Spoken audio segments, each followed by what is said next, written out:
ओम शांति भाई जी। ये सृष्टि चक्र में गोले में मिनट जो सेकंड की घड़ी है वो है राम वाली आत्मा, मिनट की घड़ी है वो है लक्ष्मी वाली आत्मा, और घंटे की जो घड़ी है वो जगदम्बा के लिए कहा है। तो क्या लक्ष्मी वाली आत्मा और जगदम्बा उनके पुरुषार्थ में मिनट और घंटों का फर्क होता है? अर्थात वह मिनट का है ना, उनका शरीर इस धरती पे नहीं रहेगा और उनका घंटों का नहीं रहेगा, उनको मिनट में और घंटों में शरीर छोड़ना पड़ेगा, वो समय कम हो जाएगा उनका। शरीर छोड़ना नहीं पड़ेगा। बाबा ने बोला राम की आत्मा 1 सेकंड में परम धाम को टच करके वापिस आती है। तो इस साकार सृष्टि पर पाड़ बजाना चालू कर देती है साकार देह में। तो लक्ष्मी वाली आत्मा जगदम्बा को तो ज्यादा ही समय लगेगा, वो तो चंद्रवंशियों की हेड है। पहले तो सूर्यवंशी जो बच्चे हैं, सूर्यवंशी जो परिवार है, वो अपने अपने देह को धारण करते हुए सृष्टि रूपी रंगमंच पर जो संगमयुगी स्वर्ग है उसमें विचरण करना चालू करेगा। उसके बाद जगदम्बा का नंबर आएगा। ये बात टैली नहीं कर सकते कि वो 1 घंटे में आएगी और लक्ष्मी 1 मिनट में आएगी। तो बाबा ने पुरुषार्थ की बात बताई। राम वाली आत्मा सेकंड सेकंड में अपन को आत्मा समझने का पुरुषार्थ करती है। पुरुषार्थ की गति तीव्र है, जैसे सेकंड काटा फास्ट भागता है। लक्ष्मी वाली आत्मा 1 मिनट में अपने को आत्मा समझने का पुरुषार्थ करती है। जगदम्बा वाली आत्मा देहाभिमान ज्यादा है, द्वितीय दैत्यों की मां, देहभाव वाली अपरा प्रकृति, घंटों का पुरुषार्थ करती। बाबा ने एक वाणी में बोला कि झूठी गीता को भी शरीर छोड़ना पड़ेगा, मतलब उनको भी नष्ट होना पड़ेगा, और सच्ची गीता को भी नष्ट होना पड़ेगा। तो उस समय सच्ची गीता के लिए बाबा ने कहा परा प्रकृति को भी। तो क्या परा प्रकृति भी नष्ट हो जाएगी? इसमें भी कुछ ना कुछ झूठ मात्र है। बाबा ने बोला ये परा प्रकृति और अपरा प्रकृति, इनका भी शरीर खलास हो जाएगा। इसका पहले भी बताया, परा प्रकृति और अपरा प्रकृति का मूल बीज उसका अपना खुद का शरीर है। जो ज्ञानेंद्रिय वाली है वो परा प्रकृति है, और जो नीचे कर्मेंद्रिय है वो उसकी अपरा प्रकृति है। तो उसको भी खलास कर दिया स्वेच्छा से देह जब त्याग दिया। तो ओम शांति।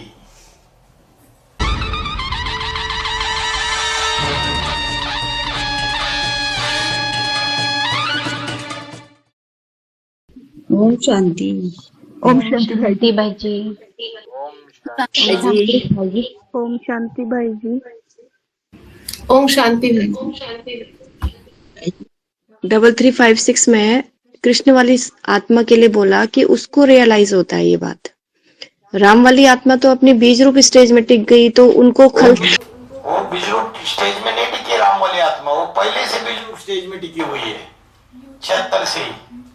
तो जैसे वो तो संपन्न बन गई, वो संपन्न आत्मा बन गई, तो उनको कृष्ण वाली आत्मा बीज रूप स्टेज में टक गई। उनके शरीर को कृष्ण वाली सोल यूज कर रही है। उस खल को, खल की बात की तो उनके शरीर की बात हुई है, सर्प की मिसाल दी है। तो वहां पे उन्होंने उस शरीर को अपना माना और उसके लिए रियलाइज किया है कि ये शरीर, ये खल भी मुझे त्यागनी है, और मैं जो है आगे जो जन्म लेगा, जो खल तैयार हो रही है वो खल, उसमें उन्होंने जन्म लेना है। इस तरह से उन्होंने रियलाइज कर लिया ये बात। तो माना कि उनको ये रियलाइज हो गया कि मेरा जन्म जो है उस खल के द्वारा होगा। ऐसा तो नहीं है ना कि मेरी वो खल है, उस खल के द्वारा ही मेरा जन्म होगा, वो रियलाइज हुआ ना। खल के द्वारा जन्म होगा, मतलब जन्म देने वाली वो तो जन्म लेने वाली आत्मा है ना। ऐसा बोला ही नहीं। खल के द्वारा जन्म होगा। नहीं, मैं बोल रही हूँ भाई जी ये बात कि उनको ये चीज रियलाइज हुई कि जन्म लेने वाली है। हमारा जन्म होगा, हाँ, तो जन्म होगा मतलब कि जो जहाँ पे जन्म होगा तो वो खल मतलब उस शरीर को हमको धारण करना है, साक्षात्कार होता होगा। बोला अब हमारी नई खल तैयार हो गई है। उनको पता चलेगा कि अब हम यहाँ जन्म लेने वाले, नई खल तैयार हो गई तो पुरानी खल को छोड़ना है, ऐसा बोला। तो राम वाली आत्मा तो संपन्न हो गई, उनका कोई लेना देना नहीं है अब खल से। तो फिर जन्म कृष्ण वाली सोल अपने जन्म के बारे में जानती है कि इस खल में मेरा जन्म होगा, लेकिन तो राम वाली आत्मा के लिए क्या कहेंगे भाई जी? गद्दी किसको देता है? बड़े बच्चे को। कौन है बड़ा बच्चा? कृष्ण है। तो कृष्ण बच्चे ने किसी शरीर में प्रवेश किया होगा ना, प्रवेश किया होगा। जिस शरीर में प्रवेश किया उसको ही गद्दी दे देता है। हेमराज किसको गद्दी देकर जाता है? परमानंद को गद्दी दे जाता है। पिछाड़ी में बड़े बच्चे को गद्दी दी जाती है। भाई जी, एक प्रश्न पूछना है कि आज बाबा ने बोला कि बुद्धि भागते रहे ना, ये भक्ति मार्ग है, लेकिन जितना कोशिश करने से भी बुद्धि तो भागता ही रहे, तो आत्मिक स्थिति में रहना मुश्किल है। फिर एक बात है कि जब हम ब्रह्म कुमारी में थे, बीके में थे, तब बहुत सारी आत्माएं बोलते थे कि मैं आत्मिक स्थिति में पहुंच जाती थी, आत्मिक स्थिति में पहुंच जाती थी, खुद को भी और दूसरों को भी आत्मा दिखाई देती थी। तो वहां क्यों इतनी जल्दी आत्मिक स्थिति में पहुंच जाते थे और यहाँ क्यों नहीं आत्मिक स्थिति बन रही है भाई जी? माता जी, 4 अवस्थाओं से आत्मा गुजरती है, चाहे बीकी में चाहे पीबीके में। सतो प्रधान, सतो सामान्य, रजो और तमो। तो इन 4 अवस्थाओं से सबको पसार होना है। तो जब आत्मा की रजो प्रधान और तमो प्रधान अवस्था चलती है तो द्वापर युग और कलयुग का शूटिंग होता है। तो बुद्धि भागती रहती है, और जब सतो प्रधान और सतो सामान्य अवस्था का शूटिंग रहता है तो बुद्धि स्थिरियम रहती है। तो जो बेसिक पढ़ाई थी उसमें भी सतो प्रधान अवस्था में बुद्धि स्थिरियम हो गई थी, लेकिन बेसिक पढ़ाई पढ़ते पढ़ते भी कभी आपकी तमो प्रधान अवस्था हुई या नहीं हुई, या लगातार एक जैसी अवस्था बनी रही? नहीं, तो प्रधान भी होती थी, लेकिन इतनी जल्दी आत्मिक स्थिति बन जाती ना, आत्मा दिखाई देती थी ना। हाँ, तो कुछ न कुछ जाने अनजाने श्रीमत के बरखिलाफ कोई ऐसी बात रहेगी जो पुरुषार्थी जीवन में बाबा को सच्चा सच्चा पोता में नहीं दिया होगा। तो कहीं न कहीं बोझा है। तो जो बोझा है उससे दबाव महसूस होता है, फिर अवस्था नीचे चली जाती है। तो जो कुछ भी है सारा सागर में डालना है। कुछ भी ऐसा नहीं होना चाहिए कि दिल में या मन में अंदर बात बैठी हुई है और वो हमने बाबा को लिख के नहीं दी, सच्चाई से नहीं बताई। अगर ऐसी कोई बात है तो अवस्था नीचे चली जाएगी। और समझो ऐसी कोई बात नहीं है, ऐसी कोई भी बात नहीं है दिल को खाने वाली, और फिर भी अवस्था पहले जैसी अवस्था बन नहीं रही, तो बाबा ने बोला 63 जन्मों की रील घूम रही है। 63 जन्मों में जब अच्छी अवस्था बनी थी तो यहां संगम युग में अचानक न चाहते हुए भी बहुत बढ़िया अवस्था बन जाती है। तो वो कनेक्शन हो जाता है। और कभी कभी कितना भी पुरुषार्थ करो तो अवस्था उठती नहीं है, अच्छी बनती नहीं है, आत्मिक स्थिति नहीं बनती है, बुद्धि स्थिरियम नहीं होती है। तो अनेक जन्मों का जो रील है, जो आत्मा के अंदर रिकॉर्ड है, वो खुलती है अभी।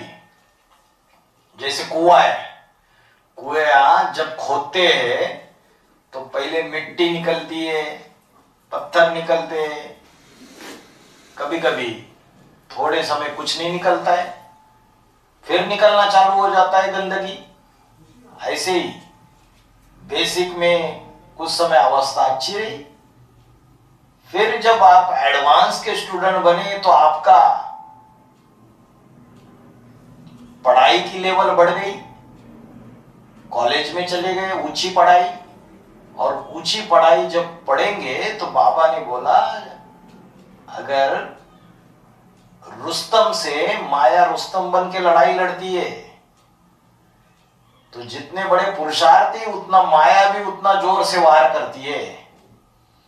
और माया सबसे ज्यादा विघ्न कहाँ डालती है माता जी? याद में। हाँ माता जी, याद में, याद में ही सबसे ज्यादा विघ्न डालती है।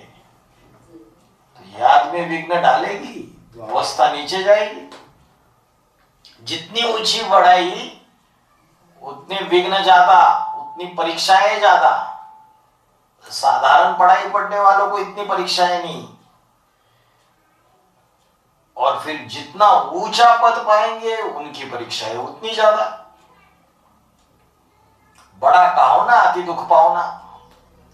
तो माया जो विघ्न डालती है, माना जरूर कोई सूक्ष्म शरीरधारी है जो हमारी आत्मिक स्थिति बनने नहीं देते, हमारी याद में विघ्न डालते हैं, तो उनसे हिसाब किताब जोड़ा किसने? हमने ही जोड़ा पूर्व जन्मों में। तो चाहे स्थूल शरीर धारण करके, चाहे सूक्ष्म शरीर से हमारे पिछाड़े पड़े रहते, और उसकी वजह से अवस्था चाहते हुए भी कभी कभी बनती नहीं है। तो हारिए न हिम्मत, विसारिए न राम, अभ्यास करते रहना है। ठीक है माता जी? भाई जी, आज मुरली में बोला बाबा ने कि पुरुषोत्तम संगम युग में राम वाली आत्मा जब फेल होती है तो क्षत्रिय बनने की शूटिंग होती है। तो मेरा प्रश्न ये है कि राम वाली आत्मा तो यज्ञ के आदि में फेल होती है ना, जब साधारण संगम युग होता है। पुरुषोत्तम संगम युग तो 76 से शुरू हुआ, तो उसके बाद कहाँ फेल हुई राम वाली आत्मा? बाबा ने बोला है आदि स्वंत। तो बाबा ने बोला 2018 के बाद से लेके 2036 तक भी ऐसा नहीं कि वो सदा काल सदा शिव बन के रह जाता है। उसको 4 अवस्थाओं से पसार होना पड़ेगा। और जब 4 अवस्थाओं से वो आत्मा पसार होगी तो ऐसी भी अवस्था आएगी कि जिसमें राम की आत्मा फिर से फेल होगी। कैसे फेल होगी? उसके लिए बाबा ने बोला राम ही रावण बनता है, कृष्ण ही कंस बनता है। दुनिया में जितने भी देहाभिमानी असुर है, उन असुरों को अगर झुकाना है तो सबसे बड़ा असुर बनना पड़ता है उसको। ऐसा महात्म प्रधान बनना पड़ता है, सारी लिमिट क्रॉस कर देता है। उसके लिए बोला राम फेल हो गया। भला आत्मिक स्थिति की पावर है, ड्रामा में नूंद है वो पार्ट कल्याणकारी, लेकिन फिर भी बजाना है तब वो क्षत्रिय का शूटिंग हो जाता है। और क्षत्रिय का शूटिंग तो करना ही है। यहाँ राजा एक क्षत्रिय ही होते थे, ब्राह्मण थोड़ी होते थे। तो जो विधर्मी है, असुरी है, उनका विनाश करने के लिए क्षत्रियत्व का पार्ट है। शांति बाई जी, ओम ऐसा शांति। समय आएगा क्या कि अष्ट देवों के नाम पे सरेंडर पत्र साइन किए जाएंगे? ऐसा समय आएगा क्या? जो जो पहचानते जाएंगे वो किसको सरेंडर होंगे? कोई सरेंडर साकार को हुआ जाता है या निराकार ज्योति बिंदु को हुआ जाता है? साकार को हुआ जाता है। ब्रह्मा दादा लेखराज ने देह त्यागने के बाद ब्रह्म कुमारियां ढेर की ढेर किसको सरेंडर हो रही है? वो तो बिंदु को सरेंडर हो रही है। शिवलिंग बनाती है और 7 फेरे लगाती है, फूलों की माला पहनाती है। हमारी शिव के साथ शादी हो गई, हम अर्पण हो गए। तो ये सरेंडर जो है, इसको कोई सरेंडर नहीं कहेंगे।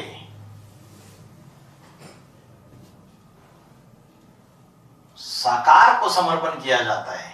तो वो साकार कौन? तो बाप गुप्त होने के बाद, स्वेच्छा से देह त्यागने के बाद अष्टदेवों में प्रवेश करके पाड़ बजाते। नंबर 1 रुद्र। तो जो नंबरवार उन अष्टदेवों को पहचानते जाएंगे, नंबरवार सरेंडर होते जाएंगे। भाई जी, क्योंकि पाड़ बजाने वाला अष्टदेव की आत्मा नहीं है, वो रुद्र है। आज बोला ना बहुरूपी है। ये शरीर छोड़ के फिर कोई दूसरा शरीर धारण कर लेगा, अनेक शरीर धारण कर लेगा।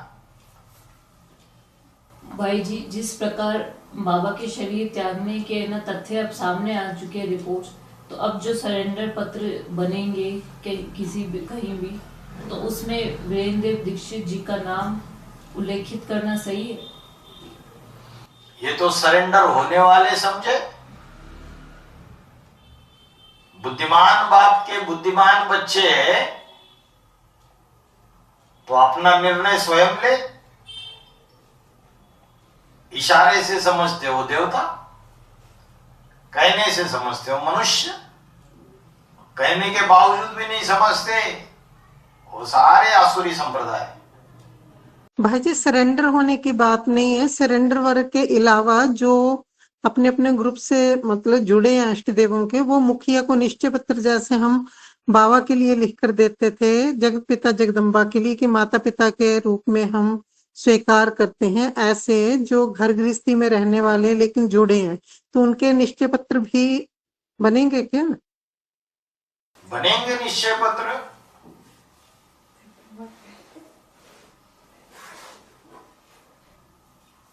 शांति भाई जी। जिसका जैसा निश्चय होगा वो वैसे निश्चय पत्र देंगे। नहीं, जैसे जी सरेंडर बनेंगे ना तन मन धन से, तो घर में भी तो रह के बन सकती है ना मन बुद्धि से। कि जब अभी आपने बोला तन मन धन से सरेंडर, फिर बोला घर में भी बैठ के मन बुद्धि से। तो घर में बैठ के मन बुद्धि से तो तन का सरेंडर हुआ, धन भी आपके पास रखा। मन के संकल्प भले दे देंगे, लेकिन तन की पूरी शक्ति। क्यों बोला? गृहस्थियों के लिए 8 घंटा ईश्वरीय सेवा, और मधुबन में रहने वालों के लिए 16 घंटा बोल दिया। तन अर्पण करते तो ओवर टाइम करना पड़ता है, डबल ड्यूटी। और जैसे ये बोला ना कि जो सत्यनारायण है, तो सत्यनारायण का दूसरा नाम महादेव भी बोला है। हाँ, देव का देव महादेव, वो भी मैं ही हूं बोला। तो राम वाली आत्मा जो शिव समान बन जाती है, वही देव देव महादेव है, वही सत्यनारायण है। शिव नहीं है सत्यनारायण। उनको कान नहीं खा सकता। है, उसको काल नहीं खा सकता। कहा खाया काल? वो तो स्वेच्छा से देह को त्यागने को काल नहीं खाना, काल खाना नहीं कहते। और जैसे भाई जी सुबह मुरली में बोला है ना कि सूर्य चंद्र बेहद की बत्तियां हैं। हाँ, बत्तियां है। बत्तियां जैसे ब्रह्मा के दिन और ब्रह्मा की रात होती है ना, द्वापर कलयुग रात है और सतयुग त्रेता दिन है। तो इसमें सूर्य चंद्र बेहद की बत्तियां हैं। तुझे समझ में नहीं आई थोड़ी?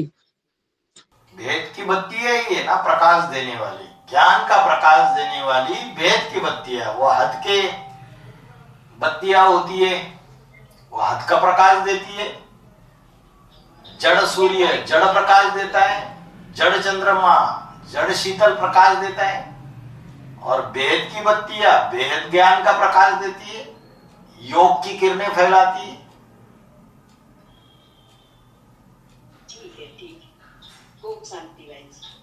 भाई जी, जैसे इंदिरा माता जी ने प्रश्न किया कि आत्मिक स्थिति नहीं बनती, याद में बुद्धि नहीं टिकती, तो उसके जवाब में बताया गया कि सूक्ष्म शरीरधारी जो हैं वो भी कहीं ना कहीं अवस्था को डाउन करते हैं। तो अगर आत्मिक स्थिति नहीं बन रही, बाबा की याद नहीं आ रही, बुद्धि इधर उधर भटक रही है, तो ये पूरा मतलब सूक्ष्म शरीरधारी ही कर रहे हैं, या हम तमो प्रधान हमारी आत्मा हो गई है, इसलिए भी तो हो सकता है ना। 3 रीजन बताए ना आपने, एक ही सुना? हमने तो 3 अलग अलग कारण बताए।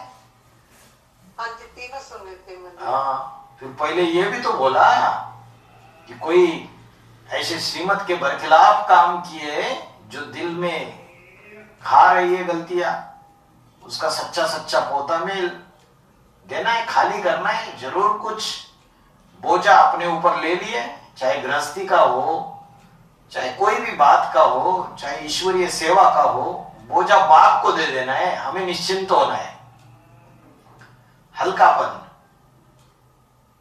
एक कारण ये है। दूसरा कारण, याद में माया सबसे ज्यादा विघ्न डालती है। तो माया, मना माया, कौन सी माया? ये सूक्ष्म शरीरधारी माया के रूप नहीं है क्या? याद में बैठो, किसी किसी को तो तुरंत सुला देते, झुटके आना चालू हो जाते, और याद का क्लास खत्म, फिर फ्रेश हो जाते वो लोग। होता है या नहीं होता है ऐसा? तो ये जो हिसाब किताब वाली जो आत्मा है, वो हिसाब किताब लेने आती है, बुद्धि को भरमाती है, भटकाती है, तो उससे आत्मिक स्थिति का पुरुषार्थ, याद का पुरुषार्थ हो नहीं पाता है कभी कभी। तो ये भी सच्चा सच्चा पोता मेल देना चाहिए, बाबा को बताना चाहिए, बाबा हमारे साथ ऐसा ऐसा हो रहा है, रात को सोते समय।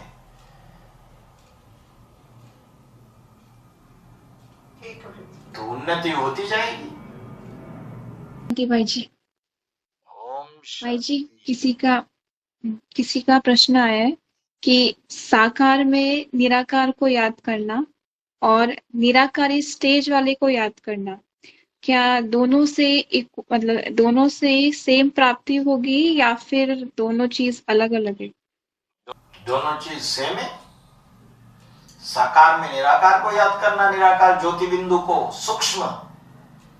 इसका मतलब जब साकार में निराकार को याद करते हैं तो देह में बुद्धि कम जाती है, बुद्धि उसकी निराकार आत्मा में जाती है। और निराकारी स्टेज वाले को याद करना मतलब, जब निराकारी स्टेज वाले को याद करेंगे तो उसकी आंखें चढ़ी हुई है निराकारी स्टेज में, खुद अपने देह के भान को हटाकर, इंद्रियों की स्मृति को हटाकर जो निराकारी स्टेज में स्थित है, ऐसे को याद करने से हमारे ऊपर भी उसकी निराकारी स्टेज की छाप पड़ेगी। उसकी अवस्था बिंदु रूप बनी हुई है, और उस बिंदु रूप अवस्था को अगर याद करेंगे तो हमारी अवस्था भी बिंदु रूप ही बनेगी। अभ्यास की बात है। जिसका बिंदु रूप स्टेज का अभ्यास पक्का हुआ होगा वो निराकारी स्टेज खींचेगी उसको। भाई जी, जैसे निराकारी स्टेज वाला बोला ना, तो निराकारी स्टेज वाले एक तो अष्टदेव पाठधारी हो गए कि उनकी निराकारी स्टेज जब बनती है तो हमें वो याद आते हैं। तो एक बाबा की भी जो निराकारी स्टेज बनी हुई है, किसी को अगर वो याद आती है, निराकारी स्टेज वाला चित्र जो है वो बुद्धि में आता है, तो उसके लिए भी ये बात लागू होगी या नहीं? अगर आता है, लेकिन अभी देह त्याग दिया ना, इसलिए मना कर दिया। देह त्यागा नहीं होता तो मना करने की बात नहीं थी। लेकिन निराकारी हाई स्टेज याद आती है तो इतना नुकसान नहीं है, क्योंकि जिसको निराकारी स्टेज याद आती है बाबा की, उसका बाबा के देह में लगाव साबित नहीं होता है, क्योंकि उसका अभ्यास बाबा की निराकारी स्टेज को याद करने का पक्का हो गया।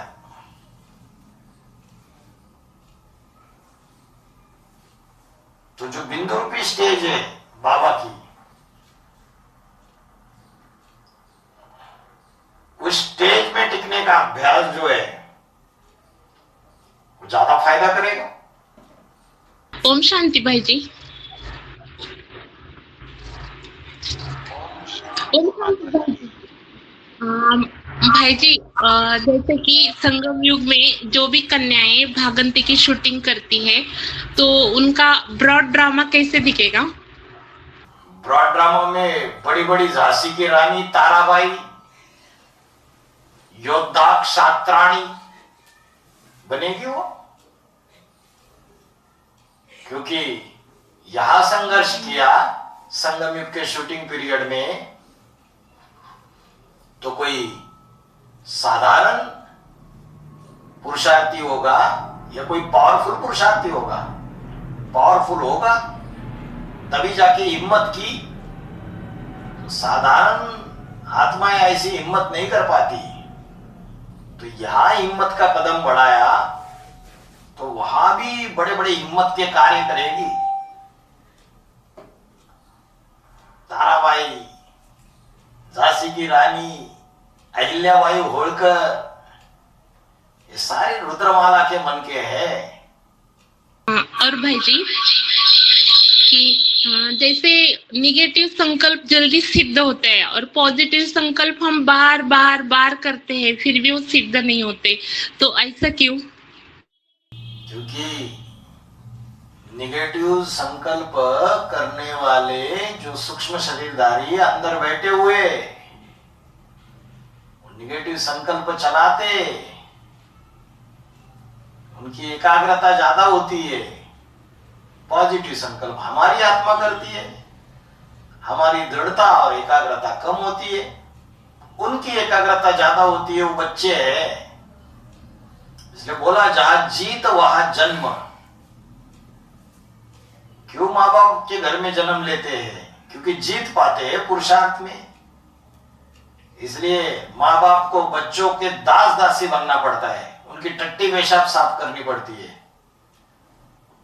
तो बच्चे उनके दास दासी बनना पड़ता है माँ बाप को। तो पॉजिटिव संकल्प आप करते हो और जो दूसरी आत्माएं प्रवेश करती है वो आप में निगेटिव संकल्प चलाती है।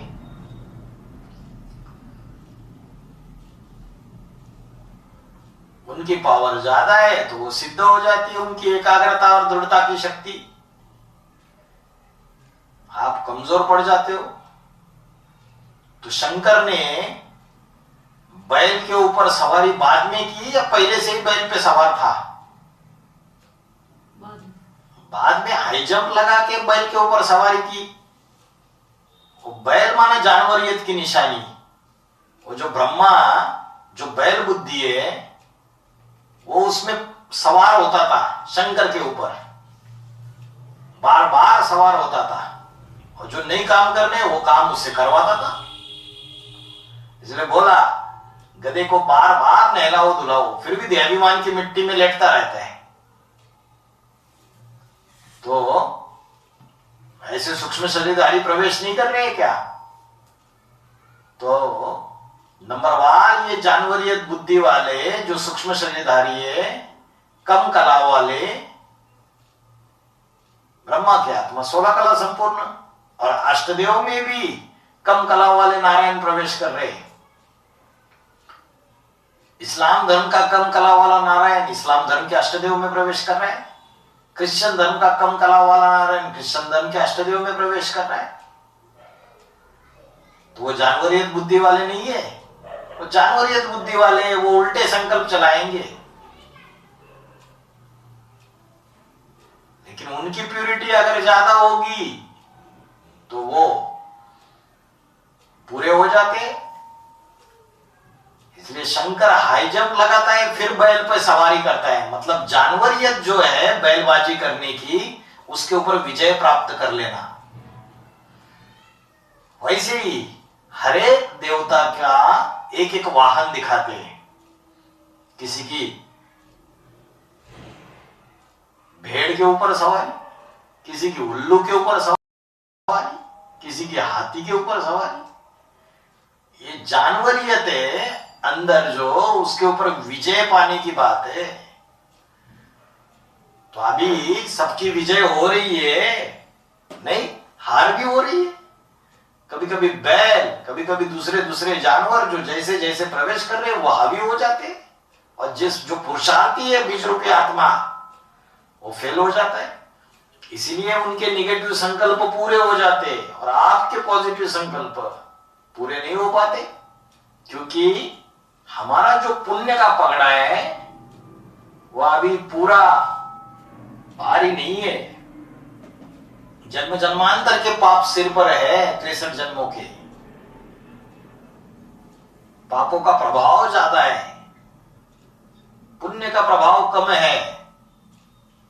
इसलिए विजयी उनको मिलते हैं विजय जब पुरुषार्थ करते करते पुण्य का परसेंटेज ज्यादा हो जाएगा और पाप का परसेंटेज कम होता जाएगा, तो आपके पॉजिटिव संकल्प सिद्ध होना चालू हो जाएंगे तुरंत तुरंत, और निगेटिव संकल्प सिद्ध नहीं हो पाएंगे।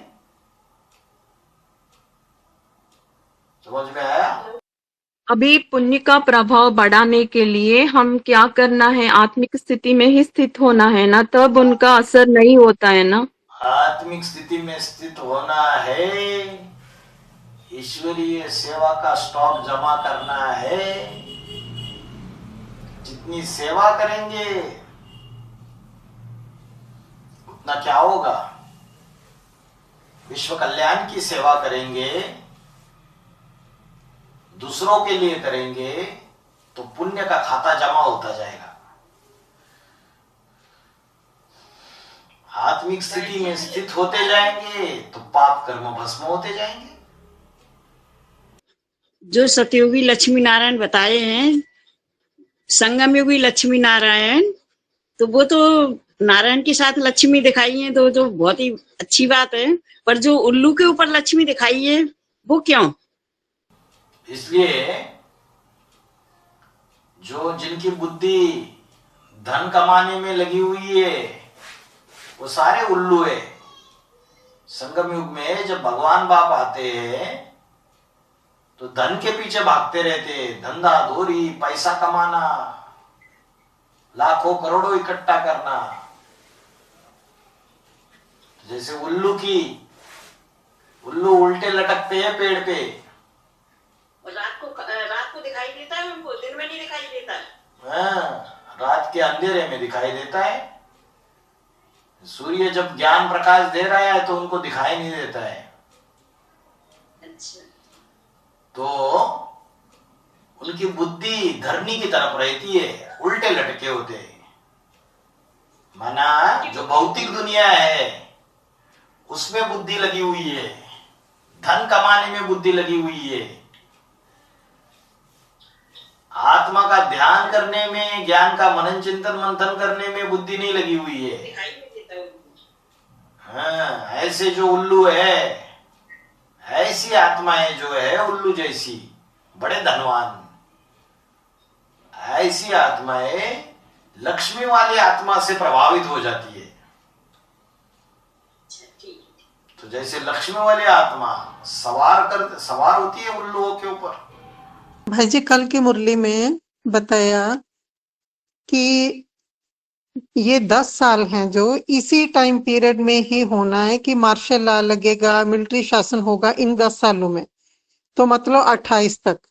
तो 28 तक अगर ऐसे हालात बन जाएंगे कि मिलिट्री शासन हो जाएगा, मार्शल लॉ लगेगा, उसी दौरान जूरिस्ट विंग के ग्रुप के द्वारा गीता के भगवान की बात उठाई जाएगी और दुनिया वाले विरोध करेंगे, केस चलेगा और फिर उन बच्चों को भागना पड़ेगा यहाँ से।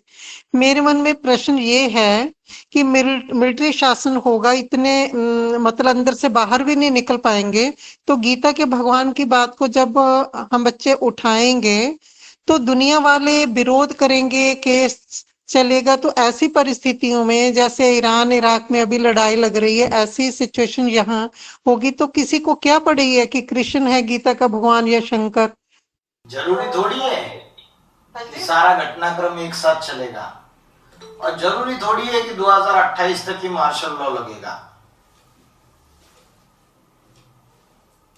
बाबा ने फॉर्मूले बताए हैं, 10 साल में आगे पीछे 1-2 साल इधर उधर चीजें घटित हो सकती है। बाबा ने फॉर्मूले दिए, अभी घटनाक्रम किस सीक्वेंस में होगा ये तो हर एक आत्मा का अपना मनन चिंतन मंथन है। बाकी गीता के भगवान की बात उठेगी तो उस बात से ही इस बात को हम पूरी तरीके से टैली नहीं कर सकते कि मधुबन वालों को मधुबन छोड़ना पड़ेगा, ज्ञान सरोवर वालों को ज्ञान सरोवर छोड़ना पड़ेगा, या तो कोई दूसरा घटनाक्रम भी हो सकता है। अभी तो जो जो फॉर्मूले सामने है उसके आधार से बाबा के महावाक्यों के अनुसार चीजें बताई जाती है। तो पूरा पक्का भी नहीं कहेंगे, लेकिन हाँ जो घटना होने वाली है भविष्य में उसके बारे में बताया, लेकिन कब कौन सी होगी, कौन सी पहली होगी, कौन सी बाद में होगी,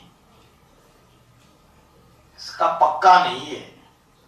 और जहां तक मार्शल लॉ लगने की बात बोली है, आपने जो मुरली में सुना है कि 10 साल के अंदर, तो वो बात जो है कौन से सन की वाणी थी? भाजी कल ही जो मुरली चली है आपके द्वारा जो क्लैरिफिकेशन दिया गया था उसमें बोला ये सब जो मार्शल लॉ लगेगा, मिलिट्री शासन होगा, इन 10 सालों में ही होगा। वाणी कब की थी वो?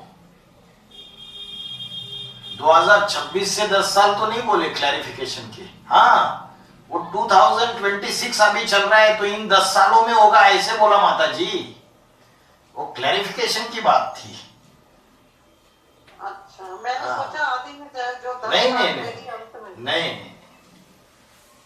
अभी 10 साल की बात बोली।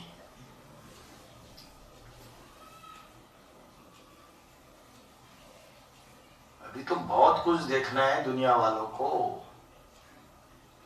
हाकार भी मचेगा, फिर ज्ञान भी सुनेंगे, थोड़ी शांति भी होगी, घरों में बैठ जाएंगे तो और ज्ञान सुनेंगे। जैसे कोरोना में घरों में बैठ गए तो ढेर सारे लोगों ने कोर्स कर लिए।